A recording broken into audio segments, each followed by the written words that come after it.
Hello everyone.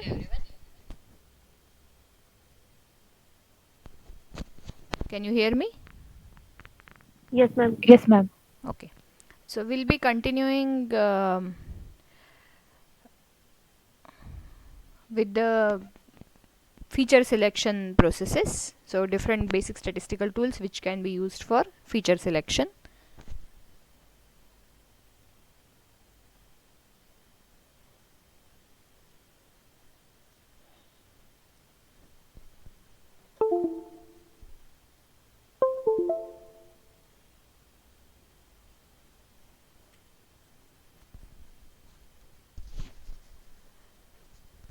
So we have seen couple of categories. So we have seen what to do when y is continuous and x is categorical. What did we do in this situation? Which method did we use? Let me share my screen.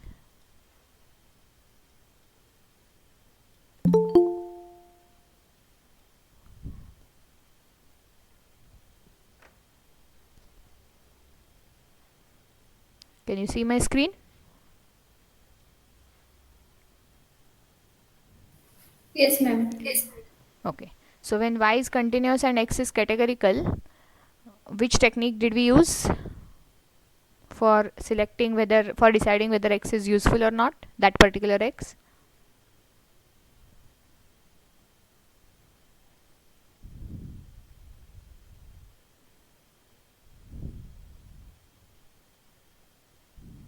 Hello? Logistic regression. Y is continuous. My response is continuous. Logistic regression we used when my y was binary and x can either be continuous or categorical. In this scenario, we used logistic regression. Because y was binary, we saw whether that particular x causes some, can actually have significant role in deciding y value. When y was continuous and x was categorical, what did we use?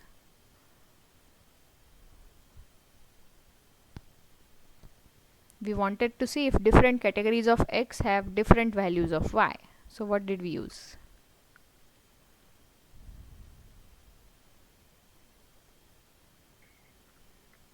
Regression trees and gradient algorithm.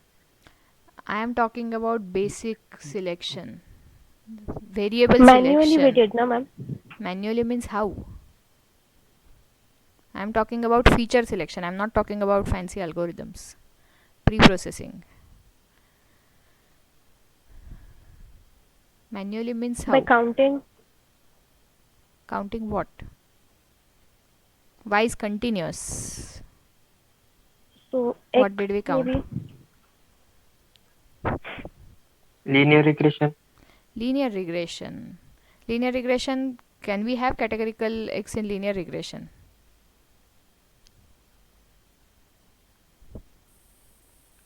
How can I incorporate categorical x in linear regression? It can be done, but that's not what we discuss. So we'll discuss that also. But we discuss something even simpler. I have different categories and I want to Hello, see ma'am. ANOVA, correct.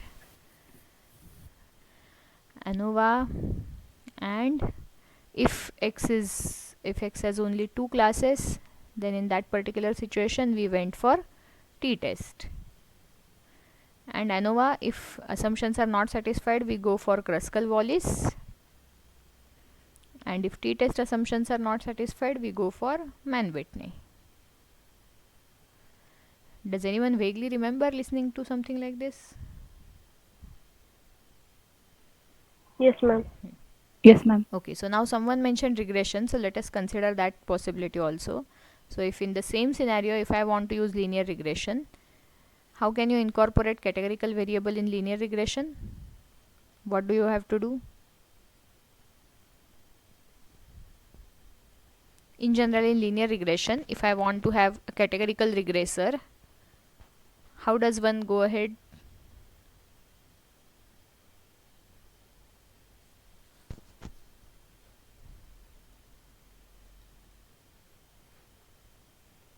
Yes.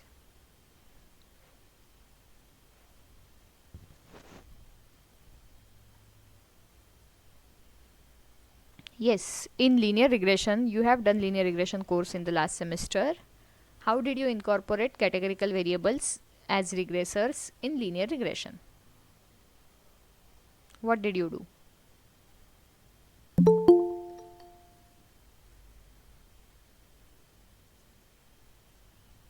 Yes, what did you do? Ma'am, can you repeat your question? I have continuous y, I have categorical x, and I want to use regression model. How do I handle? See, I cannot have y equal to beta naught plus beta 1 x if x is categorical directly. Then how do I handle categorical regressor in regression model? Ma'am, we can deliberately go with the dummy variable regression techniques, right? Huh. Where Why are you saying deliberately? We have to. What is the other option? yes, yes, exactly, Not exactly. deliberately. That is the only option. Yes. Does anyone remember dummy other than Kushal? Does anyone remember dummy variables? Yes. So what are dummy variables? And why do you need dummy variables? Why not simply go with y equal to beta naught plus beta 1 x? What is the problem in this model if x is categorical?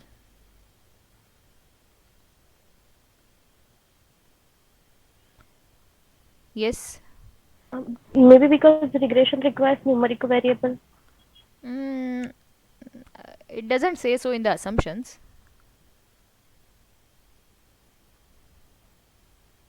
Assumption is only about distribution of y. Y should be normal and all.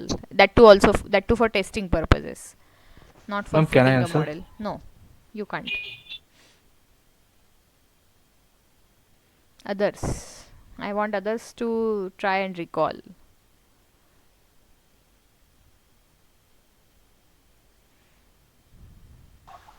Ma'am, it will give particular value with respect to X class, each class. Okay. So what is the problem? That's what we want because anyway x is categorical. So anyway expected value is going to be single for every class.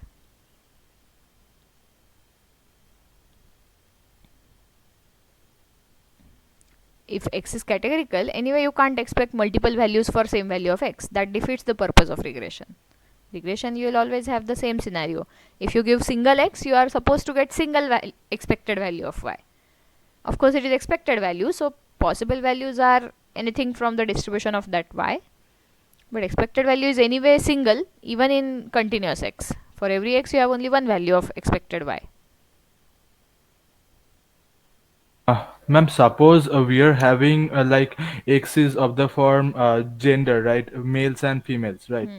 So in that case, we need to we need to have some solution for the X and X transpose X inverse.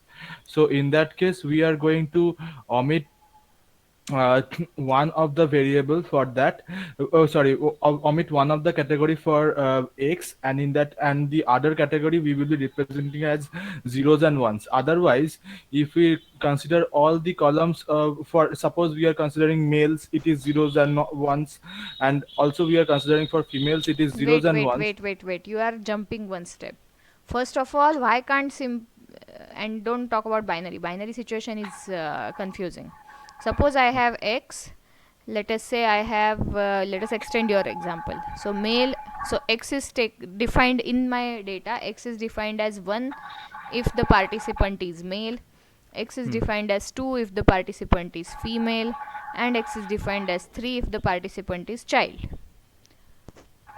Now can I Okay. simply, and my data gives me 1 to 3. My data doesn't give me male female child. My data does already give me 1 to 3, but I know that it is coded thing.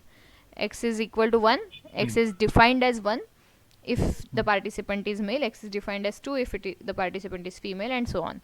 Then can I simply use this 1 to 3 in this equation? No, ma'am. That's what I'm asking. Why can't I simply use this 1 to 3 here? Why do I Because ma'am need to here, create dummy variables? because ma'am here, since it is a categorical, here 1 2 3 will also be the category. Hmm? So here we are not going to understand that presence. Here we are going to actually denote that whether one is present or not. That's why we Why? are going. Why we should do that? You are telling me what we should do. I am asking why we should do that. Why do you need to go for presence absence? Why not simply use 1 2 3 if my data has 1 2 3? What is the harm in using 1 2 3? What is the Because, problem? because ma'am, 1 2 3 is nothing but the replication of the male, female, and child. It is also the But categories. what 1 2 3. but what problem does it cause? Give me exact problem. What problem does it cause if I use 1 2 3? It shouldn't be done, fine, but I need concrete reason why it shouldn't be done. What would happen if I do it? Where would things go wrong?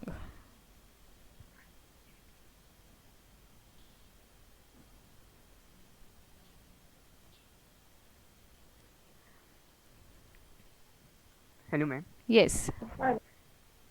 Yes. Pushkar. 1 2 3 are just a presence or absence, and in any case we can't have two things at the same time. Okay, so what?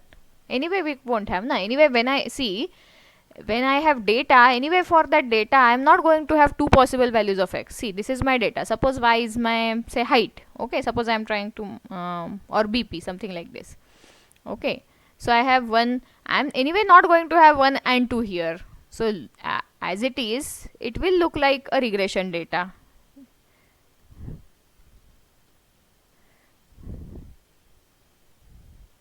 So I have something like this, na. So when I look at the data set, it is still going to look like a regression data. What is the harm?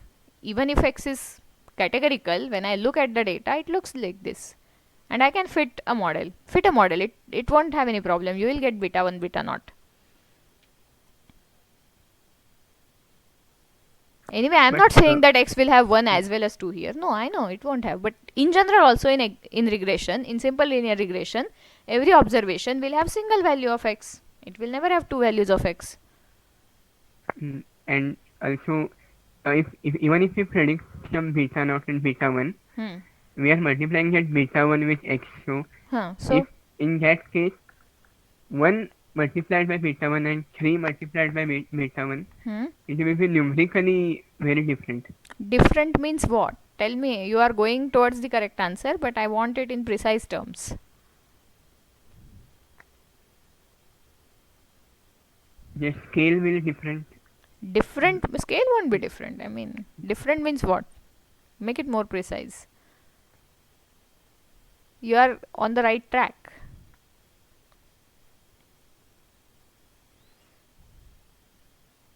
What is the problem if scale is different? Madam, it may tell that Ma'am, the female is working twice efficiently than male. I'm not talking about working. You are on the right track, but my data is BP data. It doesn't have to do anything with working.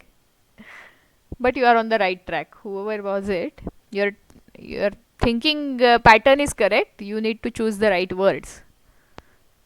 Here I am not talking about workability. My Y is blood pressure. So no question of efficiency.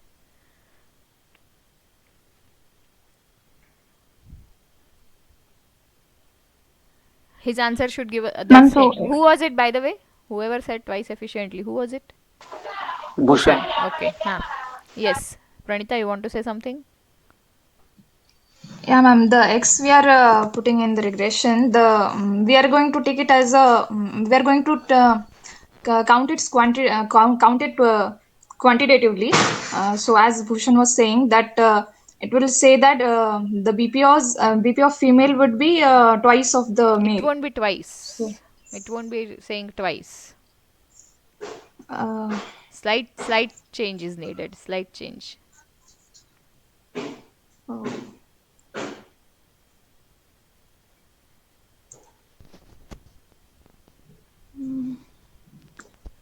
it Ma'am, will be. yes. Okay, Pushkar. Yes, continue. Yes, Kushal, continue. hello, ma'am. Okay, yeah, someone else want to talk. Okay, let that person talk first. Yeah, Yes. so ma'am, 1, 2, and 3 have special meaning over here, like male, female, and child, right? So maybe because we are taking 1, 2, and 3, so it will cause problems.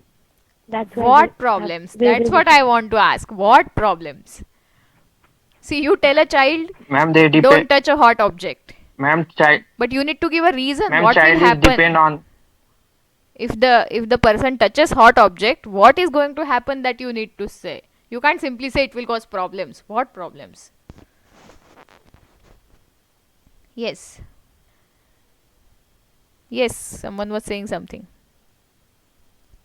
Hello, ma'am. Child is depend.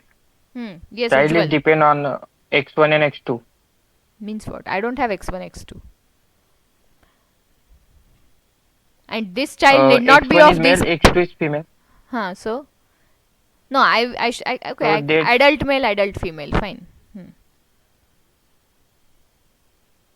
What I meant is adult male, adult female. And if you want, I can add fourth category here. So male child and female child. I can make life more precise.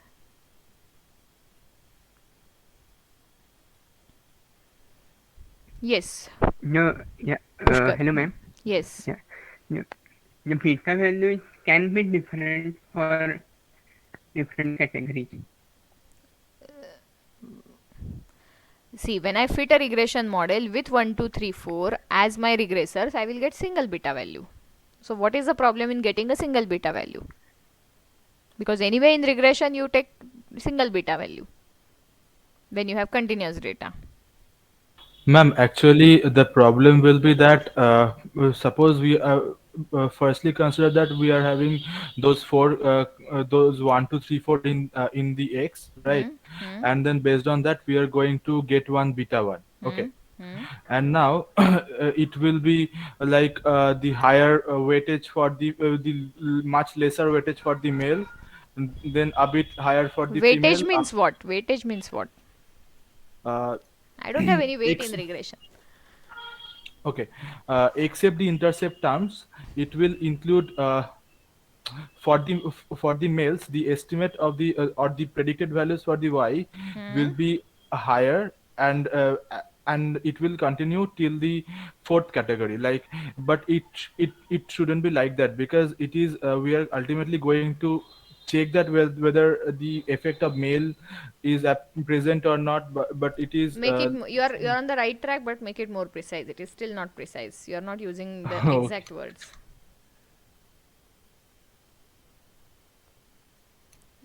You're almost there. Just make it precise.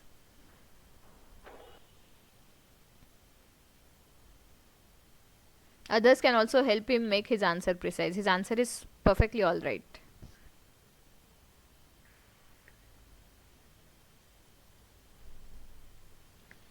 Let me take some values.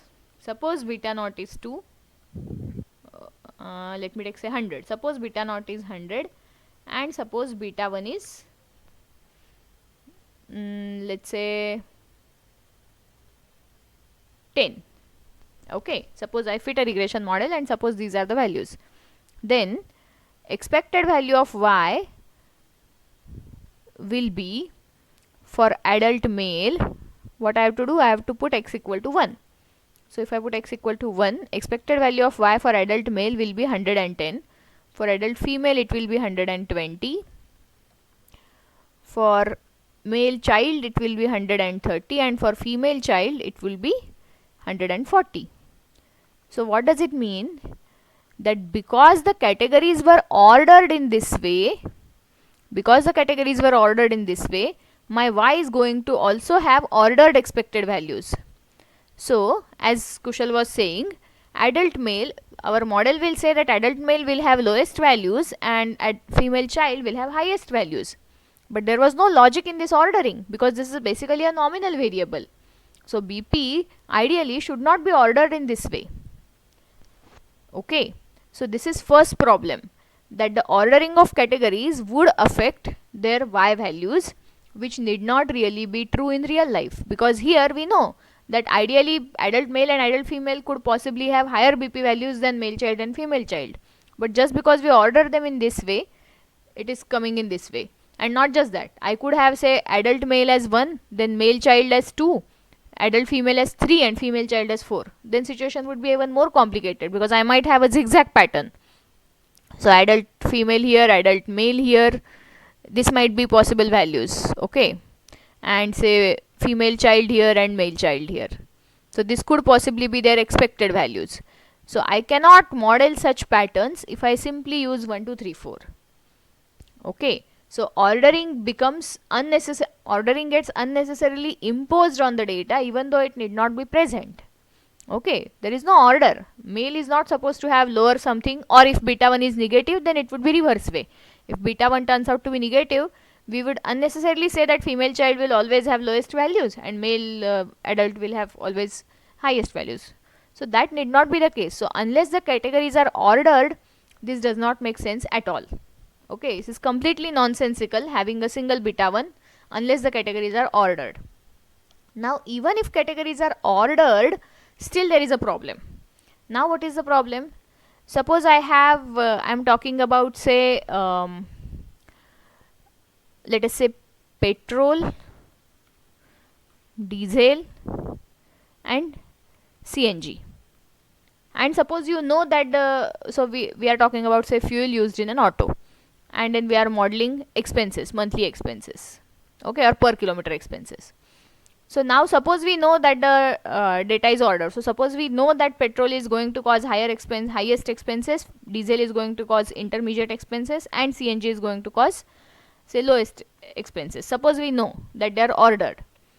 Still using same beta 1 does not make sense, because if I use 1 2 3 here, or if I use 3 2 1, suppose I want this to be highest. So if I use 3 2 1, I am assuming that the mean difference between petrol diesel, mean difference in expenses while using petrol and diesel, is same as mean difference while using diesel and CNG, because this gap is 1, this gap is 1. Okay, so even if the categories are ordered, still using common beta 1 causes problem, because I am allowing only for exact same increase when I change from one category to other, which need not be true in the categorical data. In continuous data it makes sense. If you change x by 1 unit, y will change exactly by the same amount, irrespective of whether you are in whether your x is say 0 or whether your x is say 10. Whereas in categorical data, going from say CNG to diesel might save more money than going from diesel to petrol, and a single beta 1 cannot capture that. Single beta 1 will say that okay, if this is 1 to 3, then going from 1 to 3, if it saves beta 1 amount of money, then going from 2 to 3 also saves exactly beta 1 amount of money.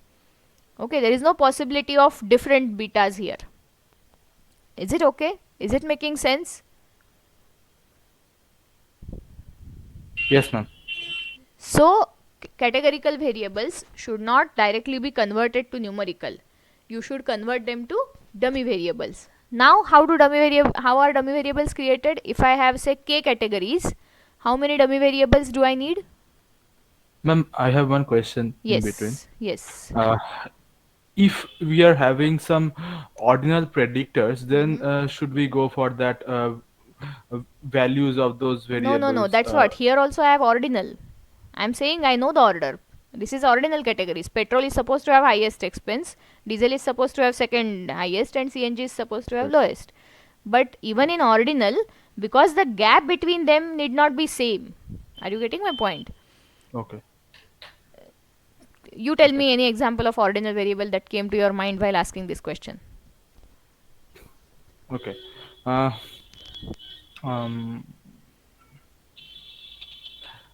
Let me think. Actually, I have worked on my data on one of the data sets. Actually, I need to check it. I have thought this on in the context of that only. Okay. So See, for example, let me give you another example. Your grades. Okay, O grade is 80 plus, then A plus is 70 to 80, A is 60 to 70 to 79, sorry, A is 60 to 69, B plus is 55 to 59. Now see the average score. So for O, average score is ideally 90. Let us assume that every score is equally likely, which is not true. But for the sake of convenience, let me assume that every score is equally likely. So for O, average score is 90. For A plus, average score would be 75, I think, or 74.5. 74.5. For A, average score will be 64.5. For B plus, average score will be 57.5 or 57. Okay. Now see, change. These are ordinal predictors, right? You know O is highest, A plus is second highest, A. But this gap in average score is how much? 84. So it is 15.5, whereas this gap is just 10. This gap is further less. It is around 7. Okay. So going from A plus to O, this gap is not same as this. So my common beta 1 cannot capture this. So this is another example of ordinal predictors. Now everyone agrees they are ordinal, right? O is highest grade, A plus is second highest grade, A is third highest, B plus is fourth highest, and so on. But the gap between scores, gap between average scores is not same. Here that gap is 15.5, here that gap is 10. So if I have single beta 1, then I would say that gap has to be beta 1 everywhere, which is not correct. Is it okay? Am I making sense? Yes, ma'am. Yes, ma'am. Others? Yes, ma'am. Yes, ma'am. So you need to have dummy variables, okay? Even if you have categorical ordinal predictors, nominal predictors, of course it doesn't make sense at all, because as I said, in nominal predictors you might have such zigzag patterns which can never be captured by single beta 1. But even in ordinal predictors, even if single pattern, even increasing or decreasing trend is there, still you should go for dummy variables, because the gap between the two categories need not really be same. Gap between y values of two categories, expected gap, if I want to be precise, expected gap between the y values of the two categories need not remain same when you go from, say, first to second and then second to third. Okay. One more point, the gap of first to third is never going to be twice of these individual gaps. Whereas if you use common beta 1, that is also assumed. That gap between O to A is exactly twice of O to A plus as well as A plus to A. That is also not true in categorical data. Okay. Hence, for these reasons, you can never use categorical variables directly as numbers. You should always convert them to dummy variable. Now let me come back to my question. My question was, if I have k categories, how many dummy variables do I need? By the way, I am assuming everyone knows what a dummy variable is. If you don't know, Ma'am, please k let minus 1. k minus K 1. minus. Okay. So how do I construct those? So if I have categories as, say, C1, C2, Ck, then I need dummy variable as, say, V1, V2, Vk minus 1. So we identify one category as base category. So that won't have any variable. So if someone, suppose I take kth category as base category. Okay. Then when an individual comes from C1, I would give coding as 1000.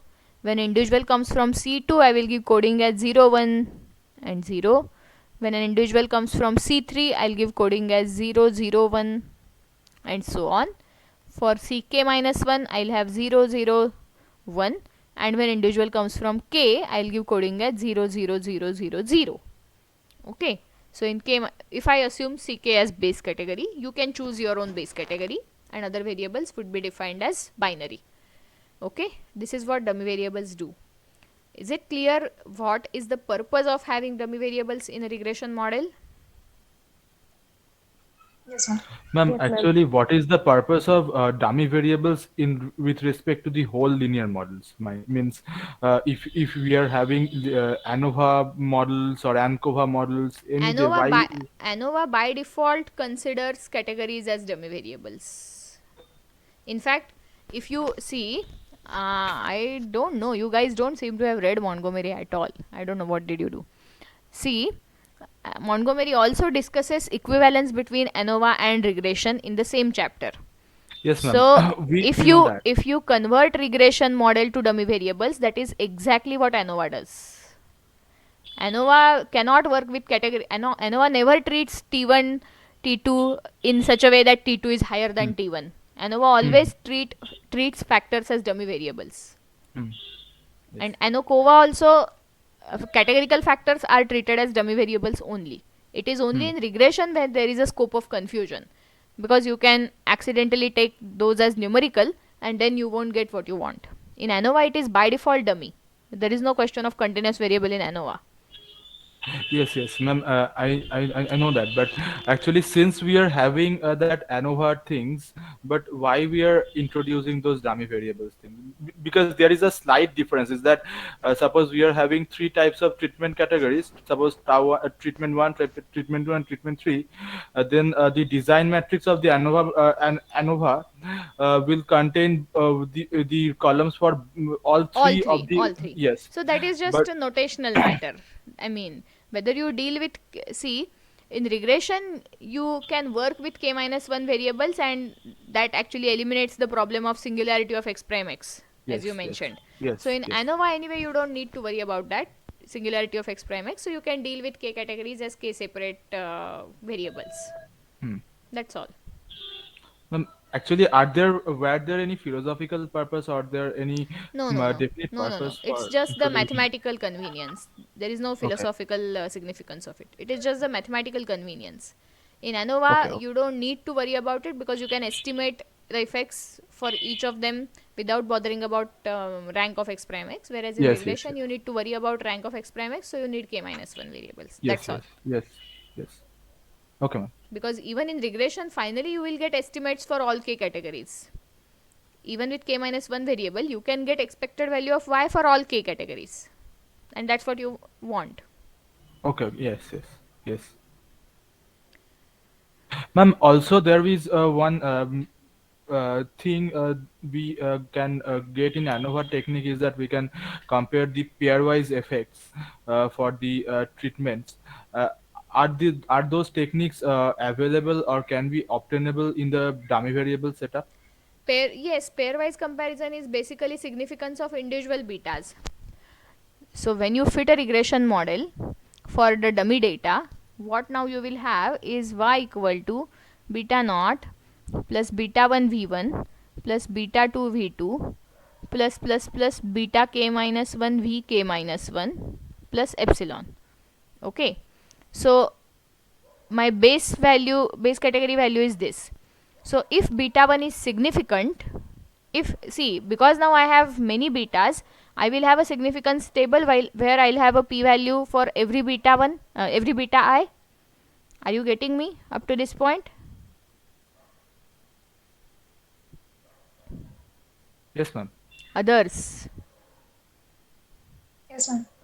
So you have different beta i's, means for every beta you will have a p value. So if p value for beta 1 turns out to be less than 0.05, if beta 1 is significant, then I will conclude that the base category and category 1, assuming my base category is kth category, then I'll conclude that there is a significant difference between y values of category k and category 1. Okay. If my beta 2 is suppose insignificant, beta 2 is accepted at 0, then I'll say my base category and category 2 are not significantly different. Now one more question. Can I compare category 1 and category 2? Now as it is directly, I cannot. But if I have already concluded that 1 is greater than 0, 1 is not greater than 0, then yes, they are significantly different. But if suppose I have beta 3 which is also significant, then I know that difference between ck and c1 is significant. I know difference between ck and c3 is significant, but I cannot say whether difference between c1 and c3 is significant or not. That I cannot do as it is. Is it okay, Kushal? Is that what you were trying to ask? Yes, ma'am. Yes, ma'am. So if you want to do this, then you will have to worry about difference between beta 1 hat and beta 3 hat and divide by their variances, add their variances, etc. You will need to construct a statistic, but as it is by the regression table, you cannot directly conclude. Okay, ma'am. But difference between base category and any other category, yes, that you can conclude by looking at the p-value of corresponding betas. Also by And wait 1 second. okay. Anyway, ANOVA also by default doesn't talk about pairwise. You have to go for post hoc pairwise testing. Then only ANOVA tells you pairwise. Otherwise, ANOVA just tells you that at least one category is significantly different. ANOVA doesn't tell you which category is significantly different. Yes. So in ANOVA also you have to go one step further. You have to go for post hoc testing like Tuckey's or Fisher's LSD or Sheffey's, something like that, and then only you can conclude which all pairs are different. Yes, ma'am. Okay, others. Are you following what is happening?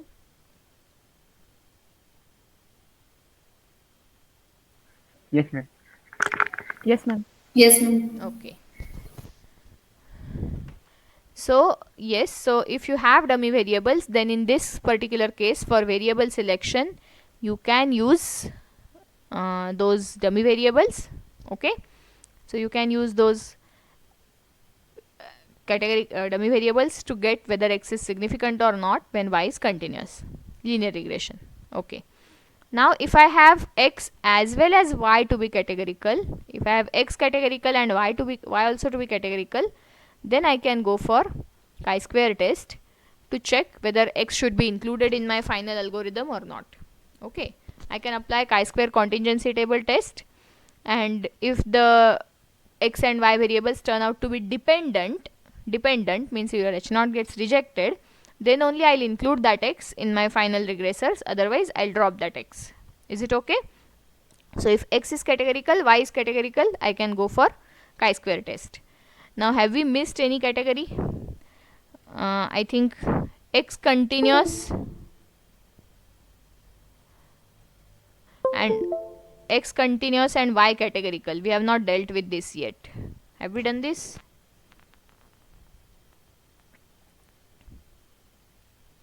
X continuous and y categorical. How do I decide whether this particular x is useful in prediction of y? X is continuous and y is categorical. Oh, we have done this. Using an ANOVA, ma'am. Sorry? ANOVA? Again using ANOVA. Correct. We can again use ANOVA.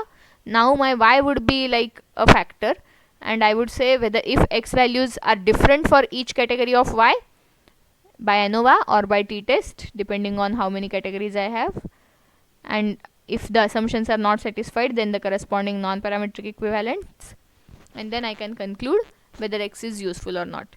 If for different categories of y x has almost the same value, then x is not useful as a regressor. Is it okay? So this is how we can do variable selection.